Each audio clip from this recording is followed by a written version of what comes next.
여러분, 지금 여러분의 주식 계좌에 있는 그 반도체 대형주 정말 안전하다고 생각하십니까? 엔비디아가 잘 나가니까, HBM 수요가 폭발하니까 삼성전자, SK하이닉스 주가는 당연히 우상향하겠지라며 막연한 행복 회로를 돌리고 계셨다면 오늘 이 영상 정말 끝까지 보셔야 합니다. 지금 시장 수면 아래에서는 우리가 전혀 눈치채지 못한 거대한 자금의 대이동이 일어나고 있습니다. 여의도 금융가에 내로라 하는 기관 투자자들이 이번 달에만 특정 반도체 대형주를 무려 수천억 원어치나 사정없이 던졌습니다. 기관 순매도 1위라는 불명예스러운 타이틀이 찍혔는데도 개인 투자자들만 언젠간 오르겠지라며 그 물량을 온몸으로 받아내고 있는 게 지금의 냉혹한 현실입니다. 오늘 이 영상에서는 향후 반도체 주가 전망의 운명을 가를 기관들이 매도 버튼을 누를 수밖에 없었던 명확한 선행지표와 데이터를 팩트 폭격으로 공개해 드리겠습니다. 대한민국에서 주식 좀 한다는 3040 직장인들이 가장 많이 물려있는 이 종목을 지금이라도 손절해야 하는지 아니면 버텨야 하는지 그 과학적 근거를 아주 정밀하게 분석해 드릴 겁니다.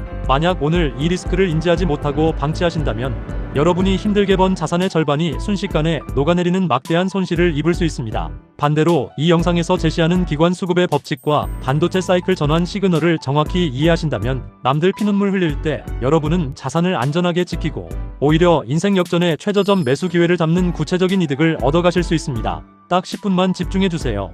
계좌의 운명이 바뀝니다. 자, 그렇다면 기관들은 왜 그 좋다는 반도체 주식을 갑자기 미친듯이 팔아치우고 있는 걸까요? 주식시장에서 가장 눈먼 돈이 개인의 돈이라면 가장 영악하고 빠른 돈은 바로 기관과 외국인의 돈입니다. 그들이 매도 버튼을 누른 첫 번째 과학적 근거는 바로 디램 및 낸드의 현물 가격과 선물 가격 추이의 괴리에서 나옵니다. 많은 개인 투자자들이 실수하는 게 있습니다. 뉴스에서 반도체 수출 최대 실적 달성이라는 헤드라인이 나오면 지금이 매수 타이밍인 줄 압니다. 하지만 그건 이미 지나간 과거의 데이터, 즉 후행 지표일 뿐입니다. 기관들이 보는 것은 3개월, 6개월 뒤의 미래를 선반영하는 선물 가격과 재고, 자산 회전율입니다. 최근 데이터에 따르면 대형 반도체 기업들의 재고, 자산 회전율이 급격하게 둔화하기 시작했습니다. 창고에 반도체 재고가 쌓이는 속도가 제품이 팔려나가는 속도보다 빨라지기 시작했다는 뜻입니다. 이 현상이 발생하면 기업들은 겉으로는 실적이 좋아 보여도 내부적으로는 가격 단가를 낮춰서 물량을 밀어내야 하는 치명적인 압박을 받게 됩니다.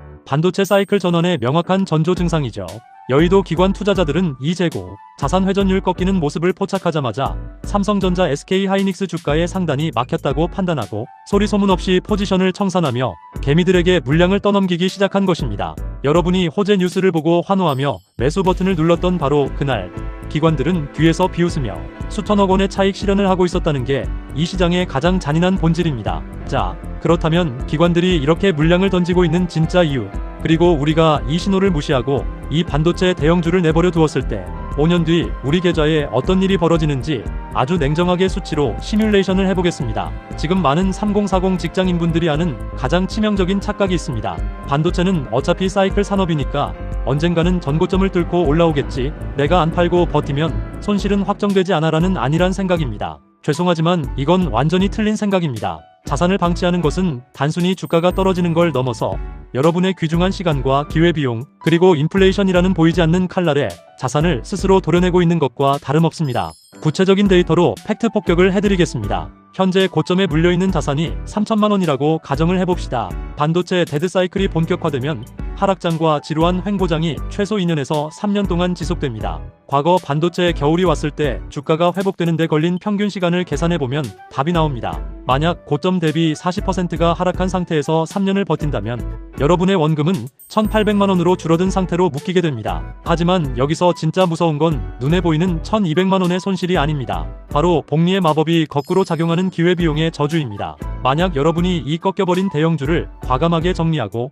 2026년 현재 연 8% 이상의 안정적인 수익을 내는 대체 자산이나 새로운 주도, 트렌드 섹터에 분산 투자했다고 가정해보겠습니다. 3천만 원을 연 복리 8%로 5년 동안 굴리면 약 4,400만 원이 됩니다. 즉, 잘못된 주식 하나를 손절하지 못하고 억지로 장기 투자라는 미명하에 묶어둔 결과는 단순히 1,200만 원 손실이 아니라 정상적인 투자를 했을 때 얻을 수 있었던 4,400만 원과의 격차, 즉 총 2,600만 원이라는 어마어마한 자산 격차로 벌어지게 된다는 뜻입니다. 5년이라는 시간 동안 여러분의 동료들은 자산을 2배로 불릴 때 여러분은 본전 찾기 기도 매매만 하다가 제자리에 멈춰 서 있게 되는 겁니다. 여기에 설상가상으로 물타기까지 감행한다면 시나리오는 최악으로 치닫습니다. 매달 나오는 직장인 월급에서 100만원, 200만원씩 아껴서 이 꺾여가는 종목에 대책 없이 집어넣는다고 생각해 보십시오. 평단가를 낮췄으니 반등하면 더 크게 먹겠지라는 생각은 완벽한 오판입니다. 기관들이 선행지표를 보고 수천억 원이 매도를 연일 찍어 누르는 상황에서는 여러분이 넣는 예수금은 밑빠진 독에 물 붓기입니다. 과거 2018년과 2022년의 반도체 폭락장 데이터를 보면 기관이 순매도 1위를 기록하며 이탈한 이후 주가가 바닥을 치기까지 평균적으로 고점 대비 반토막이 났고, 그 기간 동안 개인 투자자들의 누적 손실률은 물타기를 진행했을 때 오히려 1.8배 가증되었습니다. 물타기를 하면 할수록 손실의 절대 규모가 커져서 나중에는 손을 쓰고 싶어도 쓸 수 없는 강제 장기 투자 신세가 됩니다. 결국 5년 뒤에 남는 것은 물가 상승률조차 방어하지 못해 가치가 토막난 계좌와 가장 자산을 공격적으로 불려야 할 30대와 40대라는 황금 같은 시기를 통째로 날려버린 후회뿐입니다. 이게 바로 여러분이 당장 이 냉정한 과학적 근거를 바탕으로 결단을 내려야 하는 이유입니다. 자, 지금까지 냉정한 데이터와 수치로 현실을 파괴하듯 짚어드렸습니다. 가슴이 답답하고 막막하실 겁니다. 하지만 실망하고 계실 시간조차 아깝습니다. 여의도 기관들이 아무리 영악하게 물량을 던지며 장난을 쳐도 시장의 판도를 읽는 눈만 있다면 우리는 그들의 머리 꼭대기 위에서 놀 수 있습니다. 위기는 곧 완벽한 기회입니다. 지금부터 3040 직장인 여러분이 당장 오늘 실천할 수 있는 계좌를 살리고 자산을 불리는 과학적인 3단계 대응 솔루션을 명확하게 제시해드리겠습니다. 첫 번째 단계는 보유 종목의 냉정한 비중 조절과 리밸런싱입니다. 무조건적인 손절을 하라는 뜻이 아닙니다. 현재 여러분의 전체 투자 자산 중 해당 반도체 대형주의 비중이 30%를 넘어가고 있다면 반등이 올 때마다 욕심을 버리고 비중을 15% 이하로 낮추셔야 합니다. 기관들이 수천억 원의 매도 폭탄을 던지며 반도체 사이클 전환을 이끌고 있기 때문에 단기적인 기술적 반등은 올지언정 전고점을 뚫는 강력한 추세 상승은 당분간 불가능합니다. 따라서 반등시마다 물량을 덜어내어 예수금을 확보하는 것이 최우선 과제입니다. 확보한 예수금은 2026년 현재 기관들의 수급이 몰래 유입되고 있는 대체 자산, 예를 들어 배당 성향이 강한 가치주나 인프라 펀드, 혹은 안정적인 ISA 계좌를 통한 세제 혜택형 상품으로 이동시켜 계좌의 기초 체력을 키워야 합니다. 두 번째 단계는 감정에 치우친 물타기를 멈추고 역사적 데이터를 기반으로 한 진짜 락바텀, 즉 최저점 구간을 산출하여 기다리는 것입니다.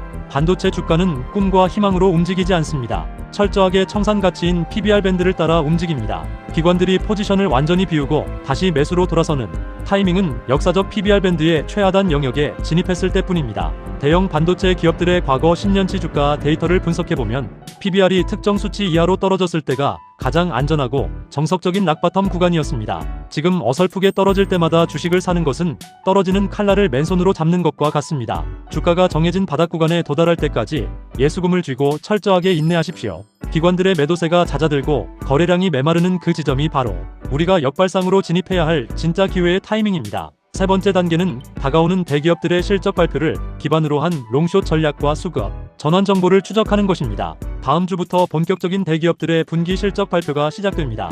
이때 시장의 예상치를 하회하는 가이드라인이 나오면 주가는 마지막 tum의 물량을 쏟아내며 단기 바닥을 형성할 확률이 높습니다. 기관들은 실적 발표 직후 악재가 소멸했다고 판단하는 순간, 혹은 자신들이 원하는 가격대까지 주가를 밀어버린 직후에 다시 은밀하게 매수 버튼을 누르기 시작합니다. 우리는 매일 저녁 공시되는 기관의 장마감 수급 데이터를 확인하면서 순매도 1위였던 종목이 순매수로 전환되는 첫 번째 일주일을 주목해야 합니다. 그 전환 시그널을 포착하는 순간이 바로 우리가 리밸런싱으로 모아둔 예수금을 강력하게 투입해 평단가를 극적으로 낮추거나 신규 진입할 타이밍입니다. 투자 시장에서 가장 위험한 단어는 바로 언젠가는 오르겠지라는 막연한 기대감입니다. 하지만 오늘 영상을 보신 3040 직장인 여러분은 이제 기관들의 은밀한 배신과 반도체 사이클 전환을 증명하는 과학적 근거를 명확하게 알게 되셨습니다. 남들이 공포에 질려 대책 없이 물타기를 하거나 절망하고 있을 때 여러분은 철저하게 데이터와 수급 전환 시그널을 보면서 리밸런싱과 락바텀 매수 전략으로 계좌를 방어하고 나아가 더 큰 도약의 기회를 잡으셔야 합니다.